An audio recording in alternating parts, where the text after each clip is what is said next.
Salut à tous, très heureux de vous retrouver pour ce nouvel épisode du Dunk Hebdo NBA Podcast.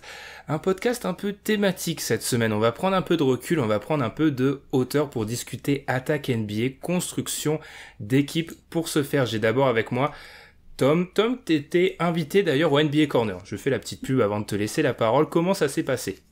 Ça s'est passé très bien. En plus, on vous invite à aller écouter ce podcast avec Josh, du coup, de NBA Corner. Donc, on a fait un podcast pour parler essentiellement des problématiques des Mavs, des Clippers. En fait, l'actu NBA, quoi. Donc, j'ai été invité en début de semaine. Et en fin de semaine, en fin de semaine dernière, du coup, et ça s'est très bien passé. On vous invite à aller checker ça. Bien sûr, allez checker la présence de Tom dans le NBA Corner. Et puis cette semaine, j'ai décidé en usant mes pouvoirs beaucoup trop importants de boss, de le sortir de la présentation pour le mettre à l'analyse. C'est Adrien. Comment ça va, Adrien ? Ça va très bien après une défaite plusieurs défaites décevantes là hier soir, puisqu'on enregistre le dimanche. Samedi soir, les Bulls ont totalement blow-out un Magic décimé également, mais c'est pas grave, on prend, donc voilà, on est de bonne humeur. Ouais, ce qui a fait avant, Tom n'était pas encore là, j'ai posé la question, la terrible question, est-ce que Zach LaVine ne pourrait pas se glisser peut-être dans les dernières places du top 20, du DH20, on en discutera peut-être un jour. J'ai vu faudrait être sur YouTube pour voir ça, les yeux de Tom se sont grands ouverts quand j'ai dit ça. Alors, on va passer à un autre sujet. Aujourd'hui, on va donc discuter, comme je vous l'ai dit, construction, attaque, et avec un mot central, l'héliocentrisme. Alors, restez avec nous, on va vous accompagner, on va vous expliquer de quoi il est question. Comme d'habitude, on vous invite à nous suivre sur YouTube pour voir les magnifiques casquettes d'Adrien, des casquettes des Bulls, et aussi sur les plateformes de streaming. Alors, cette semaine, il y a eu visiblement un petit souci avec la deuxième partie de notre FAQ après les 20 premiers matchs de la saison. Alors, on va être totalement transparent, c'était un souci avec notre hébergeur. Tom peut le confirmer, nous et les hébergeurs, c'est une grande histoire, avec beaucoup de rebondissements, que ce soit pour le site ou pour le podcast. Cette semaine, oui, ces dernières semaines, c'est assez sportif. Donc, on sait pas trop ce qui s'est passé. On vous remercie de nous avoir transmis l'information. Pour ceux qui n'ont pas pu écouter cette deuxième partie, vous pouvez vous rendre sur le site dunkebdo.com. Vous trouverez le dernier podcast et un lien qui marche, audio et vidéo. Et puis pour les autres, on va espérer surtout que ce nouveau podcast va bien fonctionner. Du coup, j'arrête de parler et on se retrouve pour discuter héliocentrisme ensemble. L'héliocentrisme. Alors, je vais me prendre pour un présentateur de France Inter, de France Culture. Je vais d'abord définir de quoi on parle, puis ensuite, on va discuter pourquoi on a jugé ça important d'en parler aujourd'hui.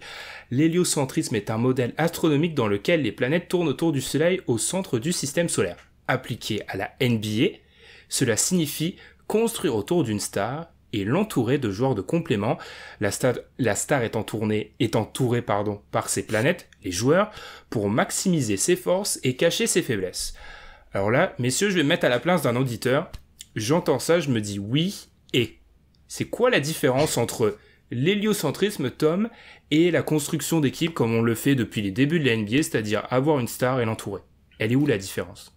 Je pense que la différence, c'est dans le niveau d'extrémisme dans lequel tu vas aller et le rôle offensif que va avoir ton joueur majeur dans toute la construction de ton équipe et de ton système. Je dis offensif et défensif. Si on prend un exemple récent, on va prendre le cas de James Harden qui avait une équipe construite totalement autour de lui, ou on va parler plutôt de l'itération avec Chris Paul, où par exemple James Harden c'était le joueur autour de qui tout gravitait, donc il y avait des joueurs qui pouvaient complémenter ses forces, notamment avec des joueurs qui étaient capables de sanctionner au shoot, sanctionner de loin, et un bon joueur de pick and roll pour lui ouvrir l'accès au cercle et pour bénéficier de son jeu de pick and roll dans la personne de Clint Capela.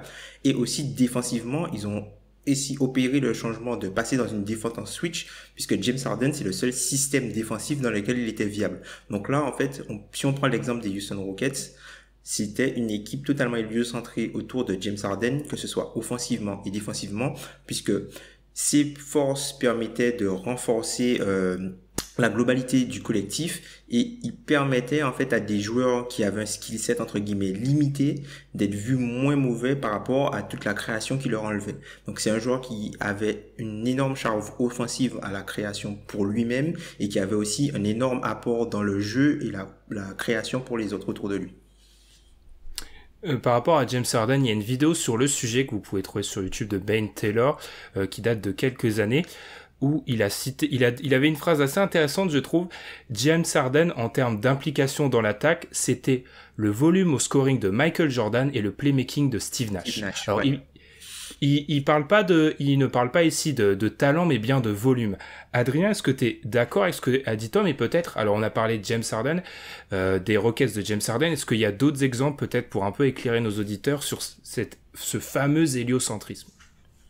Alors oui, d'accord, la définition, je pense qu'on est à peu près tous d'accord. Après oui, des exemples, il y en a différents. Je pense qu'il y a différents types d'héliocentrisme. Celui-là, la maximisation d'un joueur tel James Harden, qui vraiment s'occupe de tout, en tout cas sur le côté offensif, là, à ce niveau-là, où fait et le scoring et la création, puisqu'il est très présent, comme tu le disais, avec des chiffres comparables à Steve Nash, qui était une forme d'héliocentrisme aussi en soi en 2007 à peu près avec les Suns, mais beaucoup plus sur la création pour les autres que pour le scoring. Harden, c'est les deux en même temps. Et on va retrouver des joueurs comme ça, on va y revenir probablement, mais il y a des joueurs comme ça actuellement, des Luka Doncic, des Trae Young, des Giannis dans une certaine mesure, un Westbrook, on pourra en parler. Et après, il y a des héliocentrismes un peu plus subtils, ou peut-être, parce que là, on focalise beaucoup sur la création balle en main, mais il y a un cas très intéressant pour moi qui est celui de Steph Curry, qui, dans les chiffres, ne va pas forcément, dans les statistiques brutes qui sont utilisées pour parler de cet héliocentrisme, ne va pas forcément ressortir comme le joueur qui est tout le temps là dans la création, et pourtant beaucoup de l'offense, des stratégies offensives des Warriors tournent autour de Curry, mais en tant que joueur sans la balle. C'est Draymond qui, lui, va s'occuper plutôt d'être le ball handler dans ce système-là. Et il va aussi se poser la question des intérieurs. Et ça, c'est très intéressant. Nikola Jokic d'une certaine façon, Joel Embiid d'une autre. Voilà, donc il y a plusieurs types d'héliocentrisme. Et même, je rajouterai en petit teasing ce que j'aime appeler, moi, les Tatooines, c'est-à-dire les planètes à 2 soleils. Et je pense que c'est aussi une variante de cet héliocentrisme qui est quelque chose qui existait, tu vois, on parlait de Steve Nash, qui existe depuis quelques années, on va dire depuis le début des années 90, surtout avec les Michael Jordan et les Magic, ça a commencé un peu comme ça, et qui est en expansion globale ces dernières années. Donc voilà, il y a plein de variantes maintenant en 2020-2021.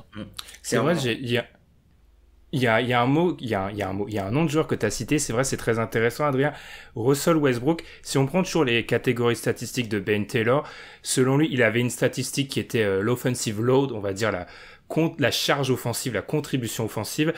Le plus haut niveau, c'est Russell Westbrook l'année après le départ de KD, qui était vraiment un homme orchestre. Donc voilà, je pense que les gens ont un peu compris l'idée qui en sort, c'est vraiment un joueur qui a une contribution totalement disproportionnée dans l'attaque de son équipe. Parce que bien souvent, on parle d'attaque, et j'aime bien ce que tu as dit, Adrien, c'est qu'en fait, souvent, ce débat-là, qui est assez récent aux États-Unis, parce que c'est quelque chose qui s'est créé dans les années 2017-2018, parce que on a vu Westbrook faire quelque chose qu'on pensait totalement inimaginable. On met souvent ça on rapproche souvent ça de joueurs comme Doncic, Trae Young, LeBron. C'est vrai que c'est assez intéressant de voir Jokic, etc. Selon toi, Tom, est-ce que Jokic, c'est de l'héliocentrisme ou pas? Parce que je t'avoue que j'avais aussi, dans mes fiches, j'avais Jokic point d'interrogation, en me disant, est-ce qu'on y est ou pas, ou on est un petit peu sur une ligne de crête? Pour moi, Nikola Jokic, en tout cas cette saison, ça l'est, puisque quand tu prends la contribution et si tu prends par exemple le usage offensif, et tu prends l'assist usage et tu prends sa contribution au niveau de l'assist percentage, c'est-à-dire le nombre de passes décisives que lui réalise par rapport au nombre de passes globales de l'équipe, pour moi, Nikola Jokic y est. Après, tu peux rajouter aussi, faut compter aussi la partie turnover, toute la partie création, puisque même si c'est pas lui le premier initiateur dynamique, il y a tout le jeu passe par lui. Tu vois, pourrait peut-être même rajouter Sabonis, où le système de jeu est un peu construit autour de lui, et même si c'est pas de l'héliocentrisme au sens joueur dynamique, beaucoup de pick and roll, ça là où Denver, eux, ils vont plus jouer beaucoup de dribble and off du coup avec Jokic un peu en point center, qui va lui être l'homme orchestre. Et c'est bien ce que tu as fait, ce que j'aime bien ce que tu as rajouté du coup Adrien sur la partie des intérieurs. Et dans un registre similaire à Steph Curry où on n'a pas les stats qui sont à l'appui par rapport à son héliocentrique, notamment au niveau de la création, limite je pense qu'on pourrait même rajouter un joueur totalement opposé qui est Rudy Gobert, qui Utah c'est une équipe qui joue énormément de pick and roll. Et Rudy Gobert figure toujours très haut au niveau des screen assists. Donc même si c'est pas une passe directe ou c'est pas une passe décisive dans le box score, ben c'est quand même quelque chose que lui génère en fait par sa pose d'écran. Et même si c'est pas de l'héliocentrisme au sens global parce qu'il n'y a pas vraiment de diffusion, moi je trouve que c'est un peu un apport indirect sur le jeu qui va certes bénéficier à quelqu'un d'autre, mais que lui a généré, un peu comme Steph Curry. Est-ce que là, Adrien, on mélange pas aussi, je vais me faire l'avocat du diable, est-ce qu'on mélange pas beaucoup de notions aussi? Parce que certes, alors, si je continue l'exemple Rudy Gobert, alors certes, je comprends qu'en fait, dans la stratégie offensive, il est totalement central parce que c'est une équipe qui tire beaucoup à 3 points, qui va compter sur sa présence intérieure pour mettre le système en place aussi défensivement. Mais dans ce qu'on peut comprendre de la définition, je pense qu'il y a aussi l'idée que c'est quelqu'un qui va scorer beaucoup. Il y a la dimension diffusion, mais il y a la dimension pure scoring. Donc est-ce qu'il faut pas aussi limiter parfois la discussion?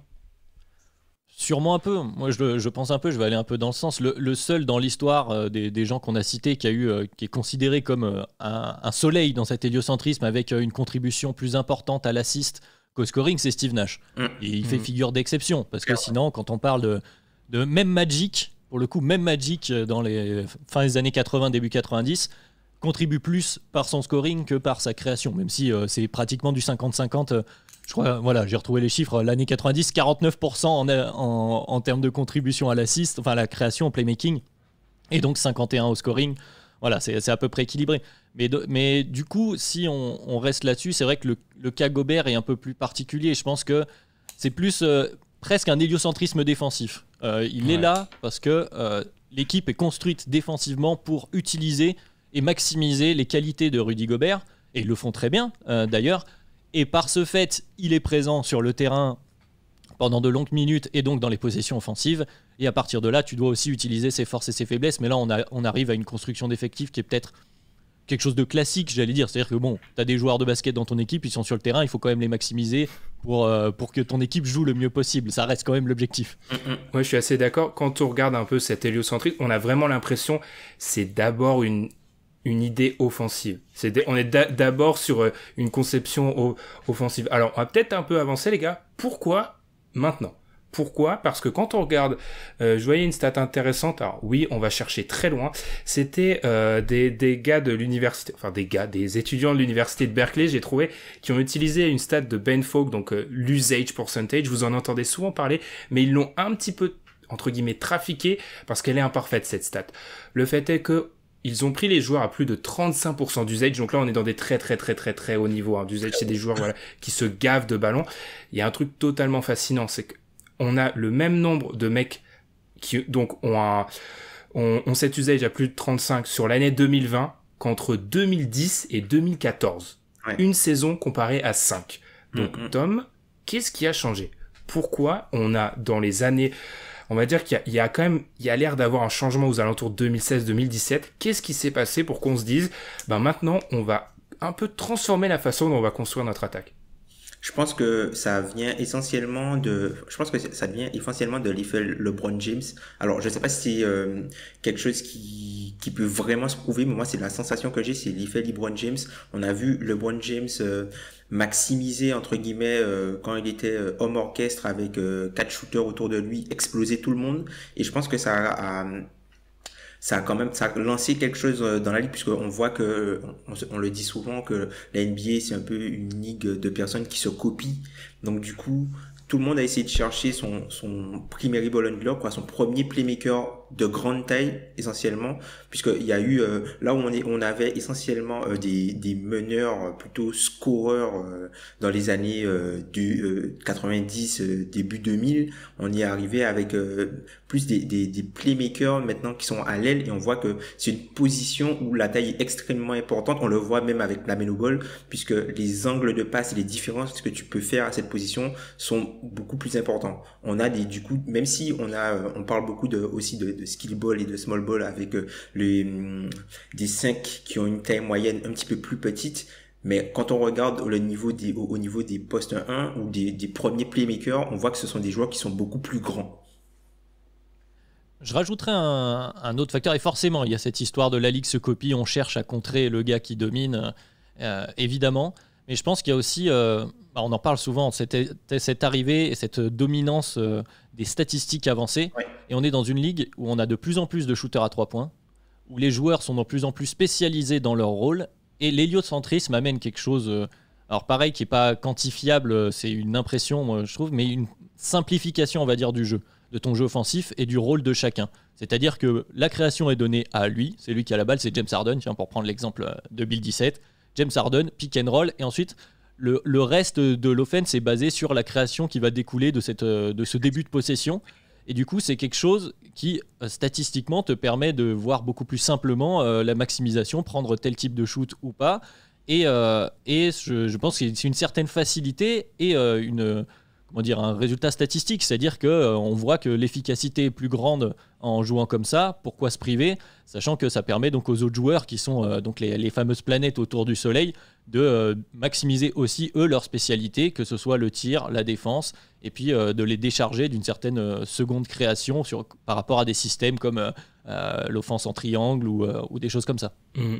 Pick and roll, kick out, pick and roll, kick out. Enfin, franchement, c'est vrai que beaucoup quand tu lis des articles sur l'héliocentrisme, tout le monde met en avant cet argument. C'est vrai que ça simplifie le rôle des role players. C'est un peu ce qui fait du coup qu'il y a cette critique qui revient souvent sur les équipes qui jouent comme ça, qui est notamment des joueurs comme des anciens joueurs comme Charles Barkley, qui critiquent souvent les joueurs en gros qui vont attendre dans le corner et qui vont attendre que la star, le soleil, veuille bien leur donner le ballon pour qu'ensuite ils puissent sanctionner. Et c'est vrai que, on en parlera après, pour moi c'est un des gros inconvénients de ce système-là, c'est qu'arrivé à un moment, tu peux pas laisser 4 joueurs plantés. C'est-à-dire qu'à un moment, la compétition t'oblige à faire autre chose, et c'est peut-être ce qui explique le manque de succès de ces équipes. Avant peut-être de parler de ça, les gars, une dernière idée sur l'évolution, c'est quoi la différence avec, je vais être dans la caricature totale, les croqueurs des années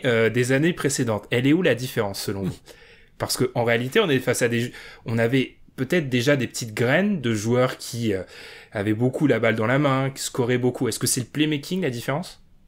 Je pense que essentiellement c'est le playmaking et notamment sur la notion de kick out et le côté diffusion sur les autres joueurs. J'aime pas trop le terme rendre les autres meilleurs, puisqu'en fait tu rends pas vraiment un joueur meilleur en faisant ce qu'il sait pas faire. En fait tu empêches le fait que ses faiblesses soient mises en avant, en fait. Je pense que tu le maximises plus dans le sens où il fait pas des choses sur lesquelles il est pas forcément doué, plutôt que le rendre meilleur, en fait. C'est simplement cacher ses faiblesses.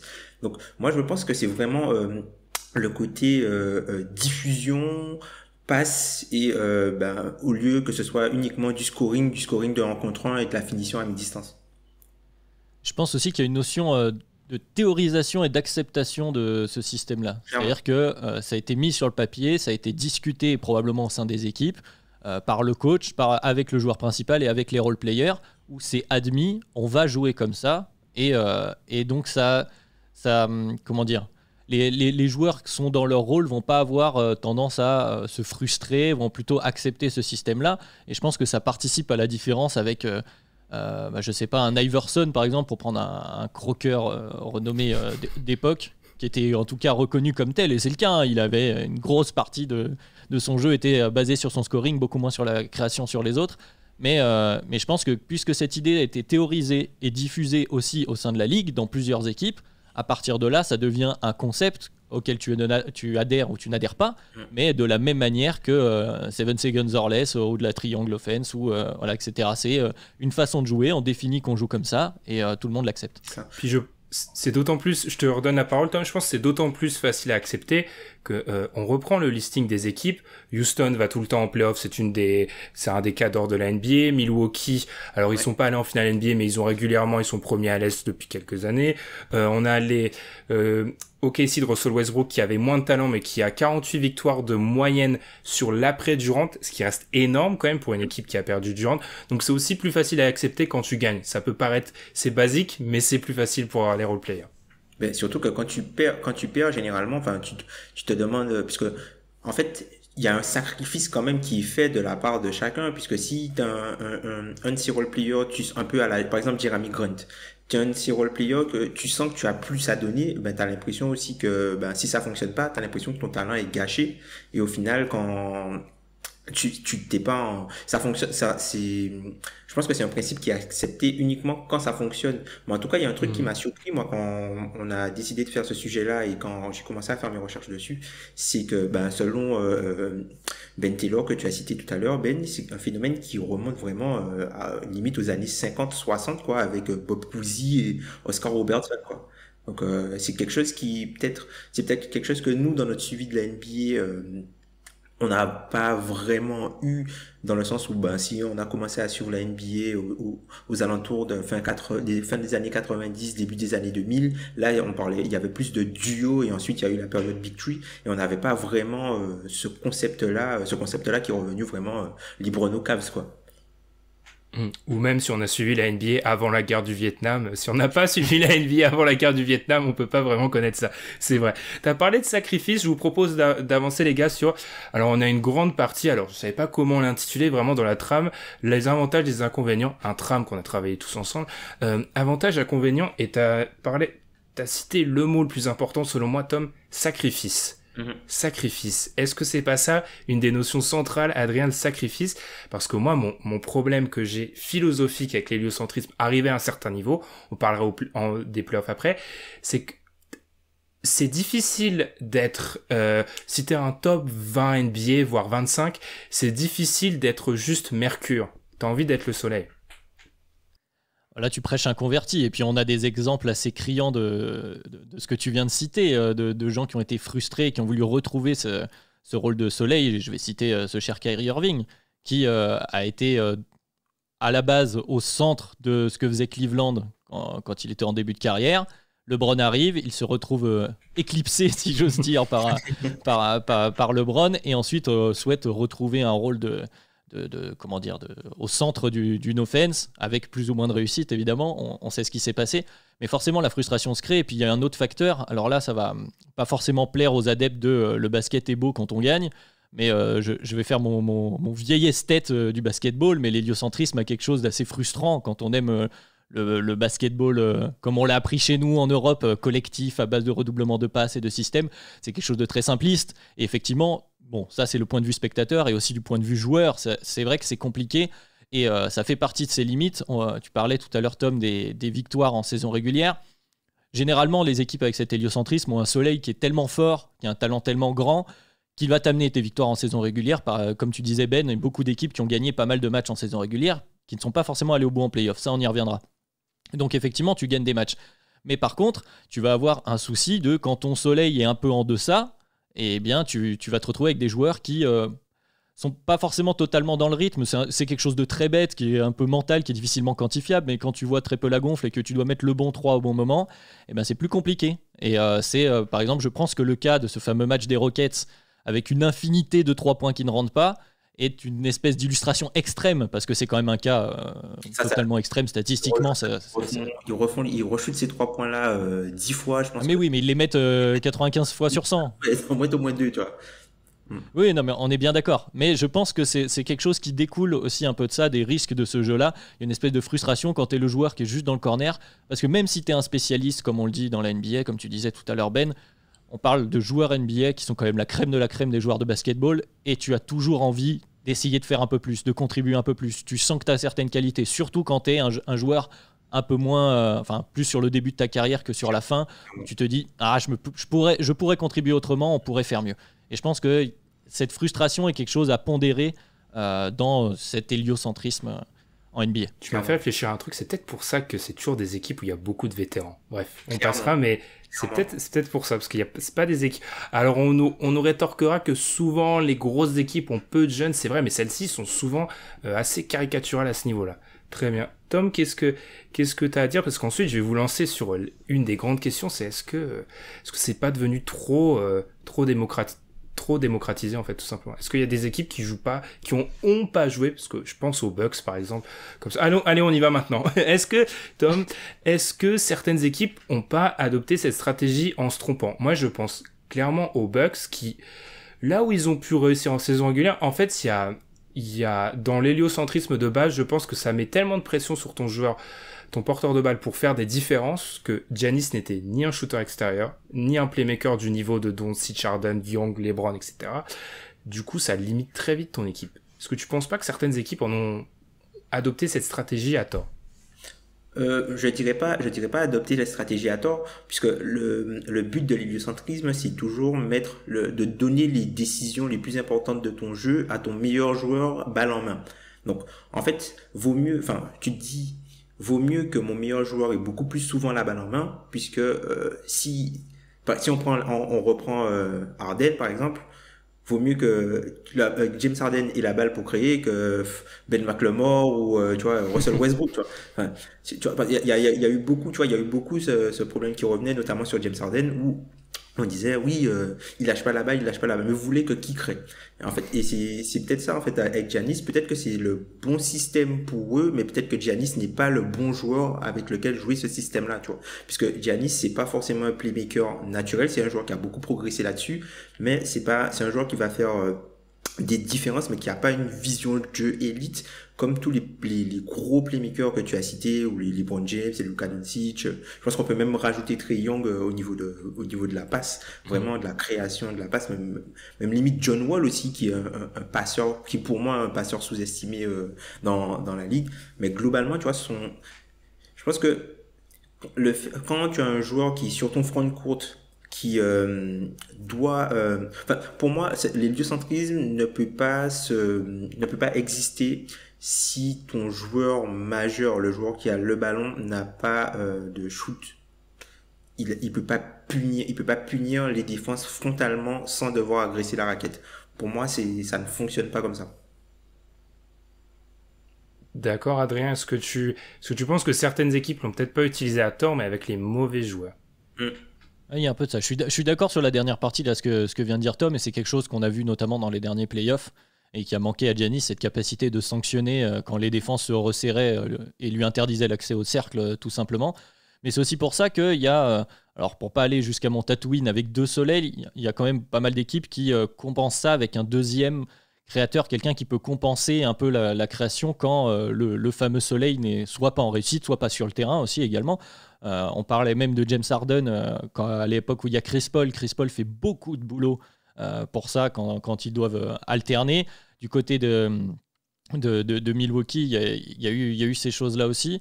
Je pense que c'est important. On le voit en tout cas dans les résultats pour aller au bout, parce que c'est de ça dont on parle là maintenant. C'est histoire de gagner vraiment pour être champion. Il y a eu des équipes qui ont eu, disons, des talents très hauts et peut-être le reste de l'effectif plus bas, puisque c'est ça aussi l'héliocentrisme. Tu as un joueur très très haut et le reste qui est plus homogène, on va dire. Et peut-être qu'ils font un deuxième, voire un troisième dans ton plafond qui sont relativement hauts, et c'est des cas, mais ça marche pas forcément, c'est des cas comme Portland, où là tu as CJ McCollum, et on le voit bien d'ailleurs, puisque en ce moment, avec seulement Damian Lillard, parce que CJ McCollum malheureusement ne joue pas, c'est beaucoup plus compliqué pour eux.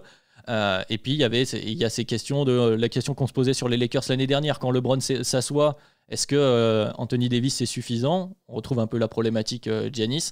C'est des questions à se poser sur effectivement les profils de joueurs, mais aussi peut-être ne pas exacerber l'héliocentrisme au point où quand ton soleil n'est soit pas là, soit pas en réussite, soit l'équipe adverse trouve quelques solutions. Et il faut un peu plus d'alternance, et c'est aussi une des critiques qu'on peut émettre envers ce jeu-là, c'est ce manque d'alternance où finalement les possessions se suivent et se répètent. Et finalement, ça marche, tant mieux, ça marche pas, tant pis. Et en plus, en termes de spectacle, c'est plus ou moins intéressant. Ça me fait... Alors, le Super Bowl est dans quelques heures, ça me fait vraiment penser... Parce qu'on est dans les sports américains, donc le parallèle est possible. Il y a vraiment toute cette idée autour du football américain qui a pris un peu... Au même moment, c'est vraiment l'idée de je mets le ballon dans la main de mes meilleurs joueurs parce que c'est eux qui vont faire la différence en fait. J'arrête de donner le ballon ou de faire des systèmes et c'est marrant comment les critiques sont un peu les mêmes où certains disent non mais c'est un jeu d'universitaire ou de lycéen, c'est n'importe quoi de jouer comme ça et où en fait il y a des équipes qui gagnent qui jouent comme ça. Certaines équipes, même les équipes les plus talentueuses vont sans doute vont adopter ce style de jeu là parce que logiquement en fait tout bêtement oui, mettre la balle dans les mains de tes meilleurs joueurs, ça paraît être la meilleure chose à faire. Mais est-ce qu'il n'y a pas déjà, les gars, une évolution? Parce que depuis le début de l'émission, on donne quoi comme exemple? Harden, Houston, Harden est aux Nets. Westbrook, Oklahoma City, Westbrook a depuis joué à Houston avec James Harden, il est maintenant à Washington avec Bradley Beal. Giannis, on lui a ramené Jrue Holiday. Alors certes, c'est pas Steve Nash dont on parlait, mais il y a Jrue Holiday, LeBron, Pelinka semble décider à toujours lui mettre un meneur. Tom, est-ce que déjà il n'y a pas eu une mini-évolution en se disant non, par contre, donner que un ball handler, c'est pas possible. Un porteur, c'est pas possible.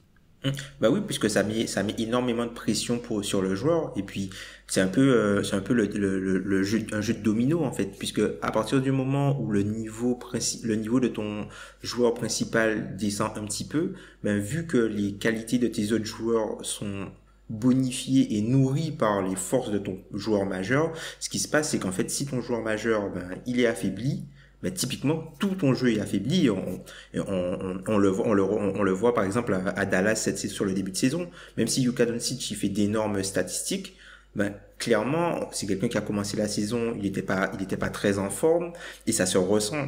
Ça se ressent clairement. Et je pense que aussi, les joueurs, quand t'as une telle importance dans le système de ton équipe, ce qui se passe, c'est que les joueurs aussi qui sont autour de toi, ils attendent de toi que tu sois au maximum tout le temps parce que eux, tu leur demandes d'être au maximum tout le temps. Et ce qui se passe, c'est que si toi, tu fais pas ta part du boulot, eux, peut-être qu'ils vont se dire, ouais, mais lui, tu vois, il fait rien. Moi, si je dépends de lui pour produire, il me nourrit pas correctement et du coup je pense que ça peut créer des problèmes et ça peut créer des tensions peut-être inutiles puisque il y a des joueurs qui sont vraiment trop dépendants de la production d'un seul joueur et je pense que ça crée des problèmes humains qui après génèrent des problèmes de basket en fait sur le terrain. Tu retrouves la frustration, mais il y a aussi un autre facteur aussi, c'est si imaginons théorisons, chaque équipe maximise, va à fond dans cette logique d'héliocentrisme. Qui c'est qui gagne à la fin? Celui qui a le soleil le plus fort. Et c'est tout. Oui, bon, l'équipe de LeBron en l'occurrence. Mais théoriquement, ça restera toujours celui qui a le joueur le plus fort. Donc si tu veux gagner à un moment donné, il va falloir que tu joues sur d'autres facteurs. Tu ne peux pas que compter sur un seul joueur. Et si c'est le plus fort à l'instant T, t'as gagné. Si c'est pas le cas, t'as perdu. Et c'est pour ça aussi, je pense qu'il y a cette évolution, comme tu disais Ben, avec l'idée de retrouver un peu. Mais il y a un peu des cycles dans l'histoire de la NBA finalement, on y revient, où on va retrouver peut-être une deuxième star, peut-être... Après, celui-ci est très court, etc. Parce qu'en l'occurrence, il y a un revirement assez rapide. Alors, on n'est pas encore sur un revirement total, mais effectivement, il y a une tendance qui semble débuter. Ouais, parce que c'est ce que tu disais, Ben, l'année dernière, on se disait, ouais, il y a des duos partout, boum, un trio. Après un an, un trio. Ça fait pas, je peux pas souvent m'envoyer des fleurs, donc je vais le faire. Je vous l'avais dit, les gars, pendant l'été des duos, ça durait jusqu'au moment où une équipe allait comprendre qu'elle pouvait pas gagner. Donc voilà, c'est arrivé. Et d'ailleurs, par rapport à ça, moi, je trouve ça assez intéressant. Alors, Kyrie, KD et Durant sont pas non, Kyrie, Harden et il y en a trop, j'arrive plus. Voilà, il faut des duos, j'arrive plus dès qu'il y en a trois. Mais moi, ce que j'ai aussi par rapport, peut-être pour revenir un peu sur Giannis, je trouve aussi que bien souvent, comme tu l'as dit, Adrien, c'est le soleil le plus gros qui va gagner et on essaye toutes les équipes où j'ai l'impression que toutes les fanbases ou tous les journalistes à un moment ont voulu faire en sorte qu'on joue comme ça.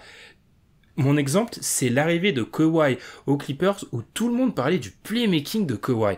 Ce qui, alors certes, c'est un joueur qui peut le faire, mais Kawhi est pas censé jouer comme un LeBron ou censé jouer comme un Harden. C'est pas du tout son jeu. Donc, en fait, j'ai l'impression que même nous, maintenant qu'on a vu certains joueurs comme des LeBron, on a dit les Doncic, etc., jouer comme ça, on pousse certaines stars à adopter ce jeu-là, alors qu'en réalité, il est fait pour qu'un profil de joueur assez particulier. Clairement, ben, c'est quelque chose comme, par exemple, on le voit aux Knicks. Les Knicks ont une attaque héliocentrée autour de Julius Randle. Non, mais je te vois sourire à le dire, mais c'est ça, hein. Les Knicks ont une attaque héliocentrée autour de Julius Randle, tout comme les Spurs ont une attaque héliocentrée autour de DeMar DeRozan, qui est le playmaker principal et qui a des joueurs autour de lui dont il se nourrit, notamment sur le côté spacing. Et qu'il arrive à nourrir lui parce qu'il arrive à mettre de la pression sur la défense en forçant la défense à venir sur lui, notamment quand il s'arrête à mi-distance, et trouver des décalages pour que les shooters puissent sanctionner en fait. Donc typiquement, on veut peut-être forcer des joueurs qui sont pas... en fait, comme c'est une technique qu'on a vu qui marche avec LeBron James et avec un playmaker de grande taille, c'est quelque chose qu'on a peut-être voulu voir répliquer un petit peu partout, sauf que le basketball, voilà, c'est pas noir ou blanc, tu vois, c'est gris. Et en fait, ce qui marche avec quelqu'un, ce qui marche avec un personnel ne va pas marcher avec un autre personnel, puisque tu peux avoir des joueurs de basket qui sont tous les deux très forts, mais tu vas pas demander tu vas pas demander à Kawhi Leonard de jouer comme LeBron James parce que ça marche avec LeBron James. Ça veut pas dire que parce que ça marche avec LeBron James, ça va marcher pour Kawhi. Parce que ça va marcher aussi pour lui si tu construis exactement la même chose de lui, tout simplement parce qu'ils n'ont pas les mêmes qualités de basket de base en fait. Le tout c'est de pouvoir mettre ton joueur dans les meilleures positions, et c'est par exemple Tyronn Lue, ce qu'il fait, c'est qu'il met des shooters partout, comme ça Kawhi il peut opérer à mi-distance et sanctionner les défenses comme ça en fait. Oui, et puis après tu as aussi un risque de rentrer dans une espèce de cercle vicieux si tu veux toujours jouer de cette façon avec ton fameux soleil, si ton soleil il est pas assez bon, t'as les fanbases qui vont dire bon allez on le dégage, il nous en faut un autre et on recommence et l'exemple j'en parle en connaissance de cause, puisque pour moi l'exemple des Bulls il est à peu près là, c'est-à-dire qu'au moment où on doit continuer, enfin on doit recentrer l'équipe autour de Jimmy Butler, le front office estime, alors après à tort à raison c'est autre chose, oula j'ai perdu mon téléphone, mais le front office estime que Jimmy Butler n'est pas assez fort, n'est pas dans cette catégorie de joueurs de LeBron, Kawhi etc. pour faire ça. On rebalance tout, on récupère donc tout un package avec plusieurs joueurs. Actuellement, le gars en question qui est le plus proche, on va dire, en tout cas le moins loin, si on veut, d'être le franchise player, c'est Zach LaVine. Zach LaVine n'est pas ce profil-là. Tu ne vas pas gagner avec un héliocentrisme autour de Zach LaVine, on est bien d'accord. Qu'est-ce que tu fais? Tu rebalarques tout et on recommence?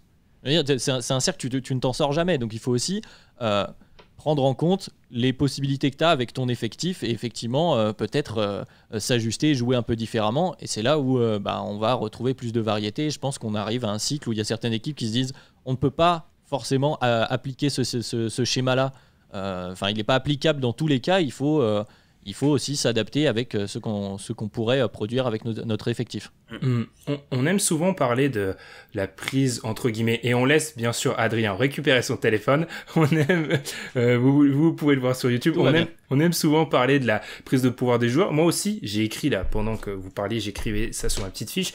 J'ai écrit contenter sa star. Il y a aussi le fait, alors peut-être que la fanbase va pas aimer, mais la star en elle-même, on sait que d'un point de vue égo, l'équipe est autour de moi. J'ai pensé à ça, Tom, quand t'as parlé de Julius Randle, en te disant, oui, c'est lunaire qu'une équipe soit autour de Julius Randle.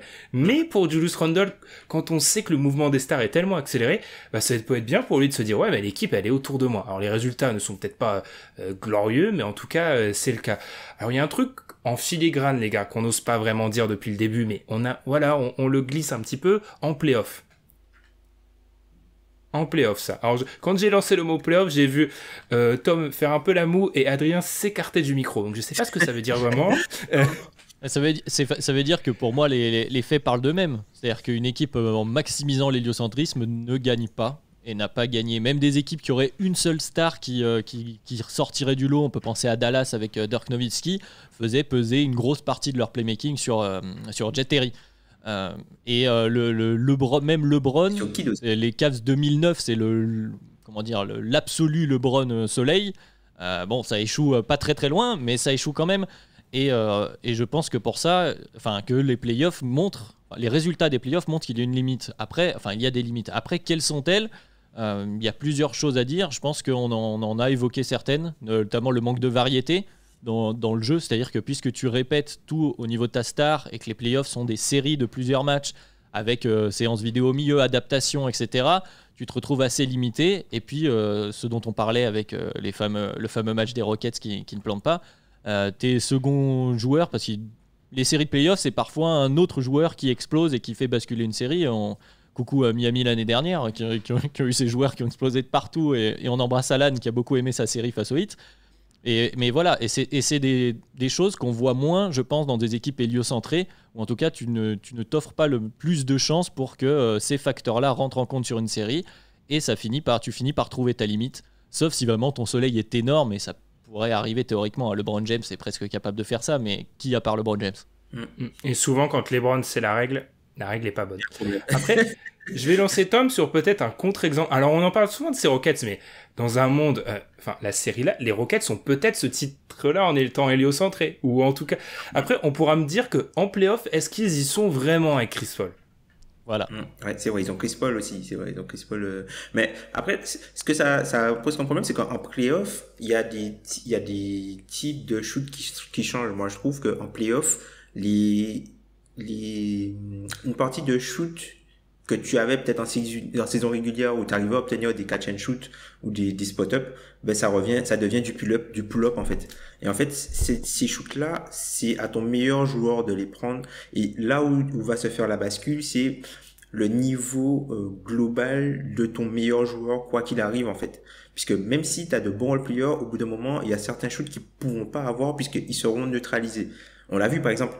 On l'a vu, Boston face à Toronto, le box and one sur Kemba Walker.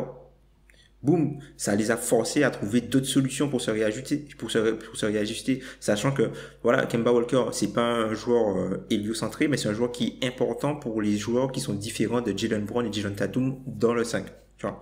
Puisque eux, ils peuvent se suffire à eux-mêmes, mais les autres ont besoin du playmaking d'un joueur comme Kemba Walker pour pouvoir s'exprimer, pour pouvoir créer. Et on a vu ce qui s'est passé. Kemba Walker est devenu injouable. Il y a des joueurs qui sont sortis de la série. Clairement. Typiquement, je pense que ça se joue vraiment au niveau de ton meilleur joueur, puisque dans la répartition, moi, je me dis que, en fait, quand tu commences un match, c'est comme s'il y a une recette, tu vois, t'as tous tes ingrédients et t'as tant de pull-up, tant de spot-up, tant de catch and shoot, tant de dunk, tant de lay-up en fait qui sont à ta disposition pour composer ta recette. Mais au bout d'un moment, ce qui se passe, c'est que au fur et à mesure où tu arrives, et quand tu vas arriver d'ailleurs au niveau des playoffs, ben on va t'enlever du lay-up, on va t'enlever du catch and shoot à 3 points ou du spot-up, et ça va être remplacé par du flotteur par-ci, du pull-up à mi-distance et du pull-up à 3 points. Et en fait, il faut que tu aies des joueurs qui soient capables pour survivre offensivement et que ton système tienne toujours la route, de répondre de réussir à faire le bon plat qu'il faut avec les ingrédients qui ont changé, qui sont devenus beaucoup plus difficiles à cuisiner, pour faire l'analogie.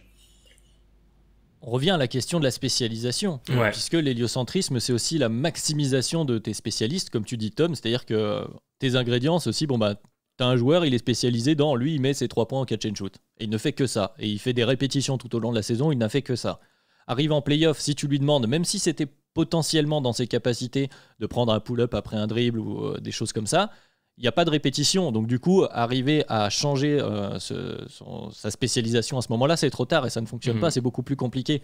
Là où si tu as un système un peu moins extrême, parce qu'on est quand même toujours en NBA de manière globale sur des systèmes où c'est quand même les stars principales qui phagocytent la grande partie du jeu offensif, mais où tu as des joueurs qui ont quand même eu plus de répétitions dans la saison et sont capables un peu de créer des recettes avec différentes épices, et bien forcément, ça t'apporte une capacité d'adaptation qui est plus compliquée que lorsque tu es dans un système totalement caricatural. Ouais. Après, moi, là où je suis pas trop d'accord, c'est qu'en fait, moi, je me dis que, un peu comme nous quand on fait des podcasts, ce que tu vois, c'est que la partie au-dessus de l'iceberg, en fait.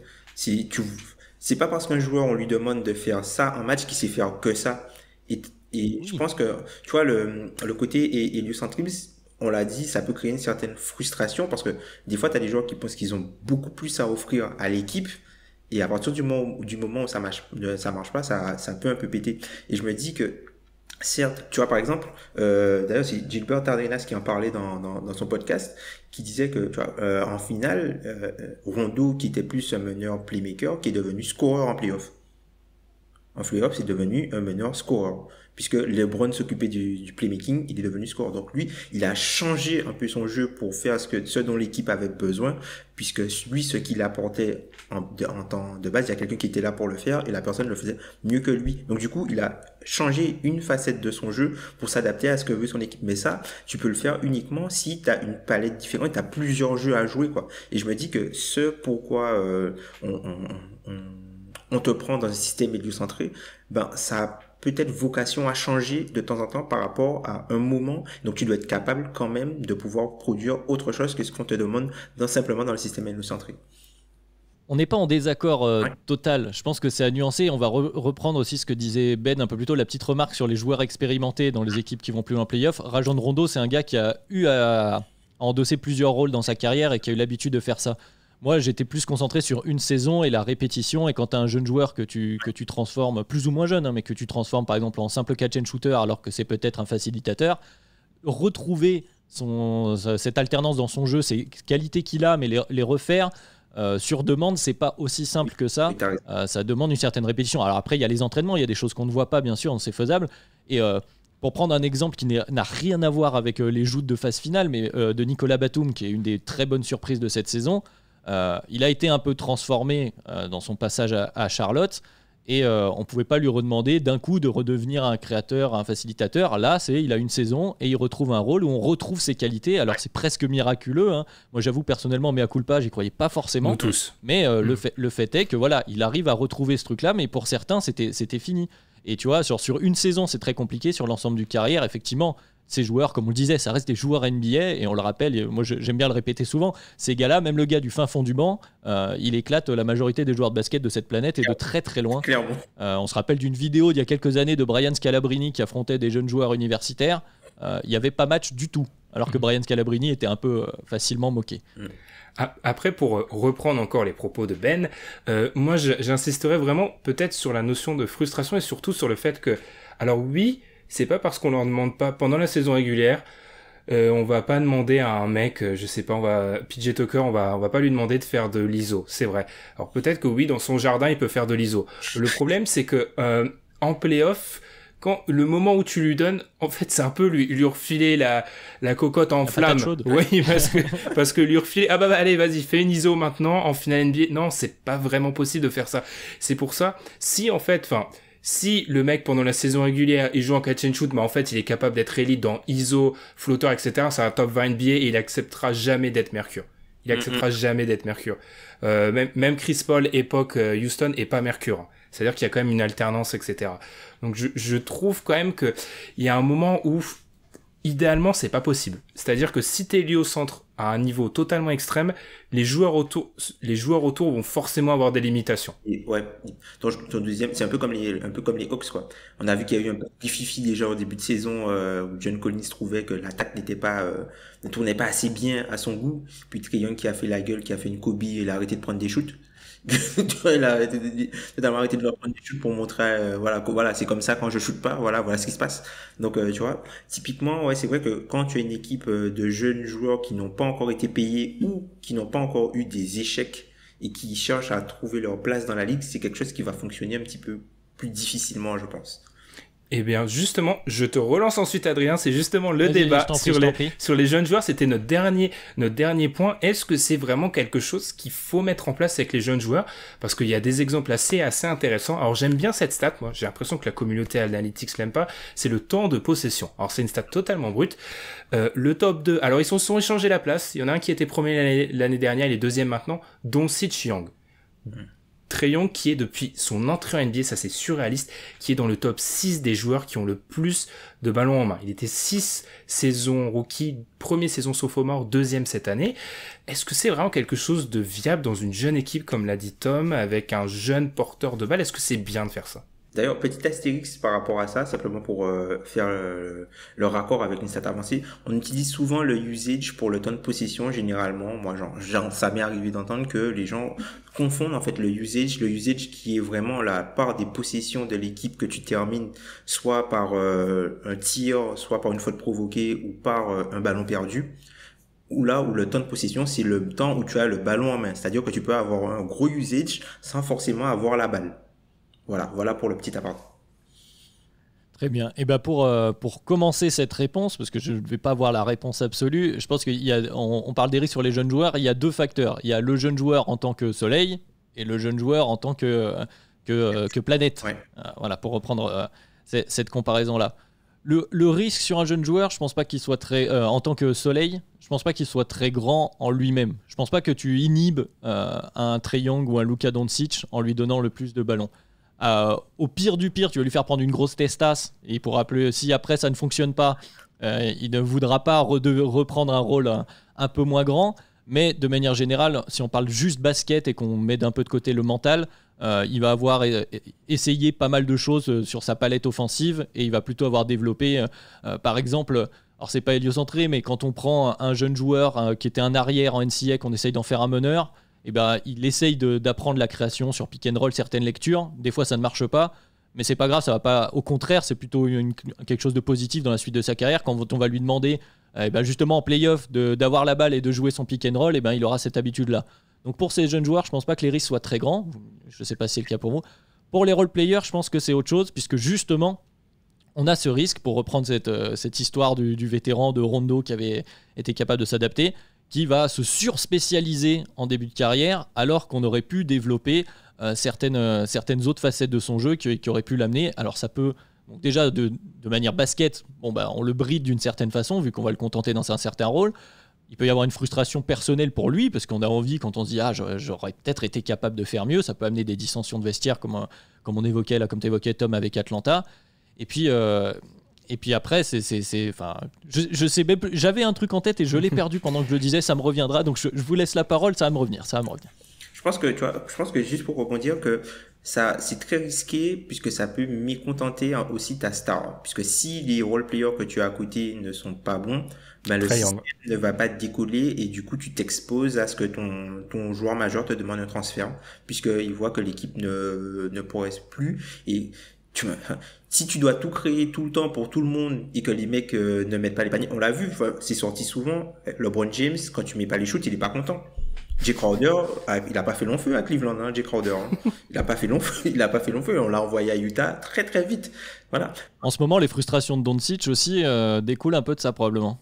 Voilà, c'est ça. Parce que tu fais tout pour tout le monde, entre guillemets, parce que toi aussi, par exemple, quand tu dois être le porteur de balle principal, ben, tes statistiques en pâtissent. Certes, tu fais du volume, mais tes statistiques en termes de réussite en pâtissent puisque tu prends des shoots difficiles. Tu vois, tu vois le pourcentage au shoot de Luka Doncic, le pourcentage à 3 points de Luka Doncic, tu vois, il est aux alentours de 30% après avoir très mal commencé, mais c'est quelqu'un qui prend essentiellement des shoots à partir de son dribble. Et il a quasiment pas de position facile où quelqu'un le décale pour un catch and shoot, par exemple, dans le coin. Et c'est ce qu'on expliquait aussi en début de saison, par rapport à Trae Young. C'est même si c'est quelqu'un qui domine énormément la balle, Trae Young était l'an dernier l'un des meilleurs joueurs de la ligue sur le catch and shoot à 3 points. Mais comme il a tout le temps là-bas, il n'a pas l'occasion d'en faire et du coup, ben, il l'empathie globalement. Et c'est vrai que ça peut aussi poser des problèmes. Et du coup, dans le côté comment rendre content et contenter ton joueur héliocentré, ben il te faut aussi des role players de bonne qualité. Et malheureusement, ça crée du coup une surenchère sur les bons role players, entre guillemets le morphotype Robert Covington. Ça crée une surenchère sur ce type de role player là, qui sont les joueurs pour moi qui ont le plus de variance en fait, puisque quand tu prends la partie 3&D, si tu perds 3% à 3 points, c'est totalement différent d'une saison à l'autre, tu vois. Si tu perds un peu de 3 points ou un peu de défense, la façon dont on réagissait à toi va être totalement différente. On peut le voir par exemple avec Dorian Finney-Smith cette année. Et j'ai retrouvé du coup grâce à toi, là où je voulais en venir, c'est qu'effectivement il y a un risque de cercle vicieux, c'est ce que tu disais là, où genre le franchise player, enfin le soleil va dépendre des autres. Si les autres sont pas dedans, il va peut-être forcer un peu plus, lui aussi ça va baisser ses stats, les autres voient moins la gonfle, ça va aussi les embêter, et t'as un espèce de cercle vicieux comme ça. Quand ça ne fonctionne pas, les joueurs vétérans vont avoir peut-être plus de recul parce qu'ils en ont revu d'autres pour accepter ce genre de choses. Pour une équipe jeune, tu vas se retrouver, le cas Atlanta est assez intéressant là-dessus d'ailleurs, sur une espèce de frustration générale. Alors après, ils peuvent en discuter dans le vestiaire, etc.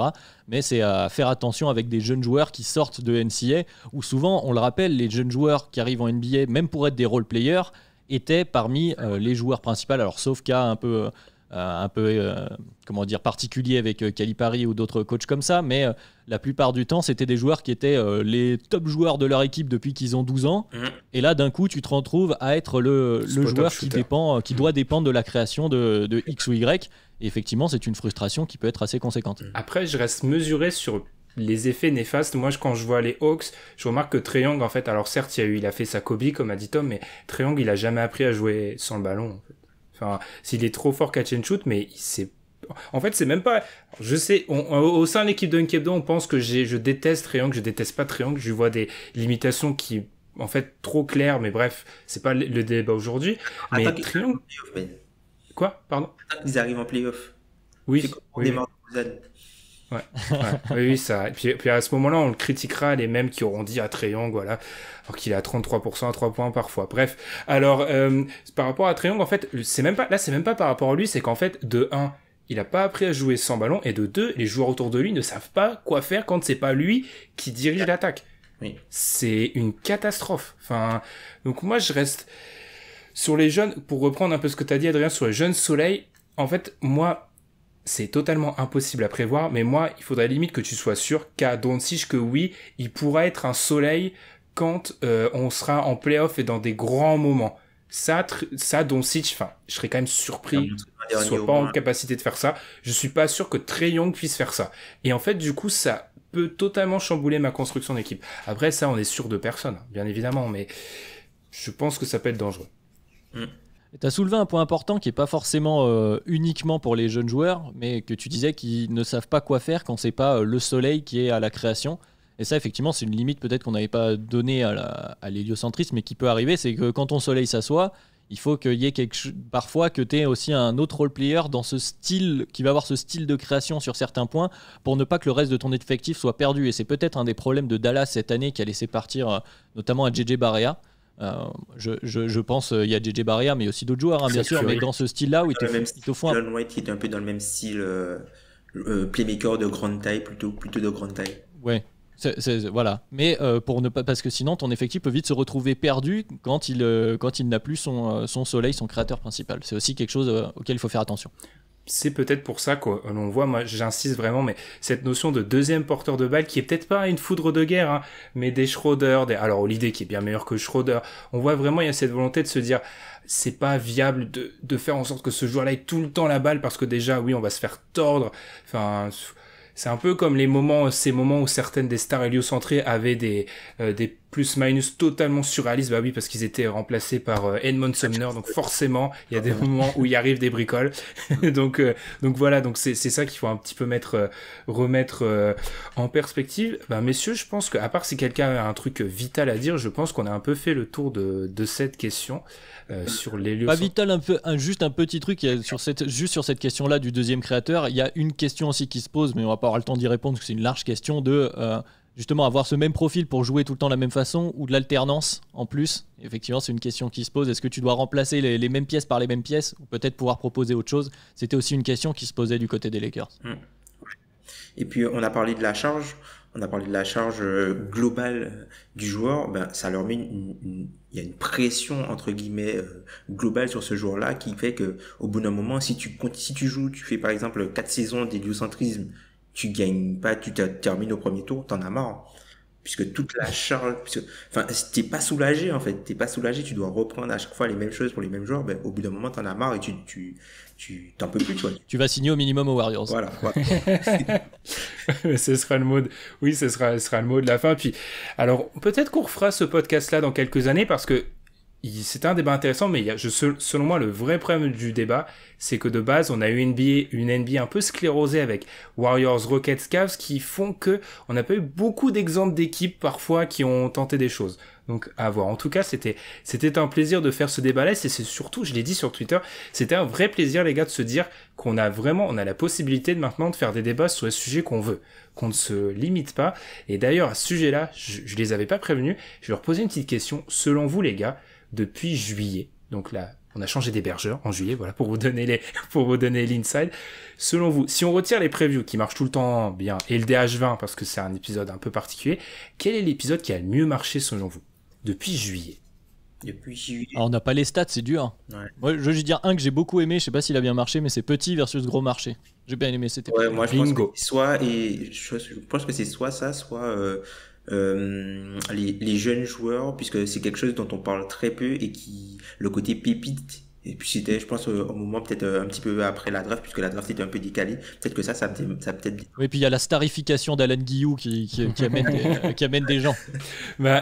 C'est Petit versus Gros Marché. Et franchement, moi, Ah, je tenais à remercier les auditeurs parce que ça prouve qu'on peut faire des paris sur les sujets, qu'on a le droit de tenter des trucs qui sont... Alors, il n'y a pas d'équivalent et qu'on peut avoir des bons résultats. Donc, franchement, on vous remercie. Et on espère surtout que celui-ci, vous l'aurez entendu en entier et pas comme la dernière fois.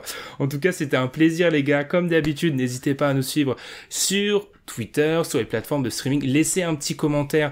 Alors, ça nous aide au référencement. Je vais pas faire comme les youtubeurs et trouver une raison totalement lunaire pour vous faire commenter. N'hésitez pas à débattre avec nous dans les commentaires.